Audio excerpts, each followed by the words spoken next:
Hey, what's up guys, you got Crave here with a quick look at this flight stick I got about a month ago. It's the Extreme 3D Pro from Logitech. For a quick summary, it's definitely a great joystick to start with, and it's well built. But let me add in my thoughts as to why this is a good controller. This particular joystick has been around for quite some time, and the main reason that I got this was because Star Wars Squadrons was coming out at the time. Now, at that same time, a friend of mine suggested that we both try it out with a joystick instead of just the standard mouse and keyboard or gamepad interface. So we each got our own 3D Pros.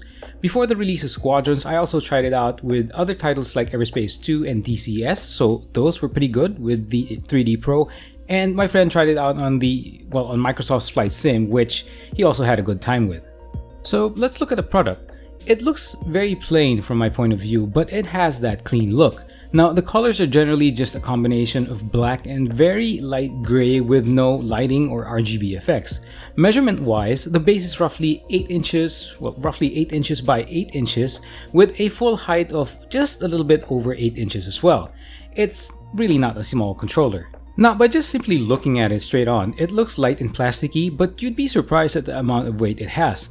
It weighs close to about 2 pounds, I think, and I like that so that it doesn't move around so much on your table or wherever while you're gaming.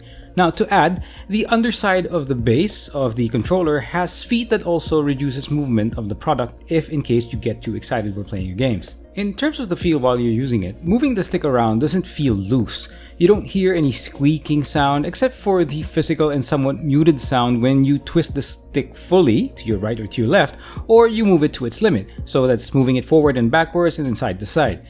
Some personal experience on that twisting action of left and right and the stick moving it from left, right, or more forward and backwards, it took some time to get used to, mainly because I've been gaming just on a mouse and keyboard and sometimes on a gamepad. So if this is going to be your first time like me, then it will take some time getting used to, so just don't get surprised. In terms of using it, the buttons on the base to the ones on top and to the actual trigger itself all have this very nice feel to them, lending the impression that it isn't a cheap or entry-level joystick.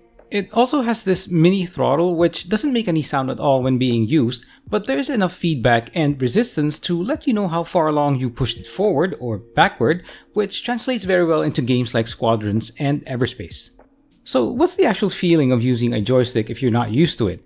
I admit that at the start, I wasn't very confident, mainly because I got so used to mouse and keyboard or sometimes gamepads in most of the games that I play.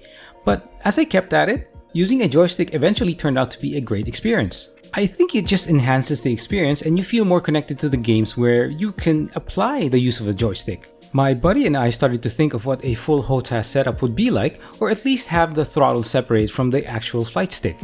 I know, cost increases with immersion, but I am starting to think that if I had the full setup, I think that would be great. In any case, the Logitech Extreme 3D Pro is a great joystick. Its entry-level price shouldn't worry you that you might be getting a cheap experience.